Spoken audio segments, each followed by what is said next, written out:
Lay out regularisation scheme LRS کی رعایتی face کی ادائیگی کی آخری تاریخ میں توسیع۔ تلنگانہ کانگریس حکومت نے lay out regularisation scheme LRS کے تحت رعایتی فیس کی ادائیگی کی آخری تاریخ میں توسیع کر دی۔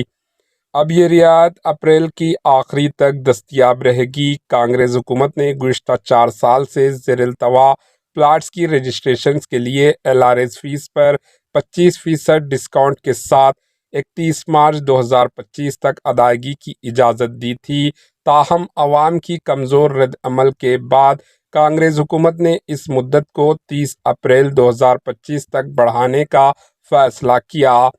اس اسکیم کے تحت رجسٹریشن کی سہولت دینے کے باوجود توقع کے مطابق درخواستوں کی تعداد کم رہی، جس کی وجہ سے حکومت نے اس مدت میں توسیع کا فیصلہ کیا تاکہ زیادہ سے زیادہ لوگ اس رعایت ڈسکاؤنٹ سے فائدہ اٹھا سکیں۔ Bureau report AHN news. AHN news کے YouTube چینل کو سبسکرائب کریں اور بیل آئیکن کو دبانا نہ بھولیں تاکہ آپ کو ہر نئی آنے والی ویڈیو کا نوٹیفیکیشن بر وقت مل سکے۔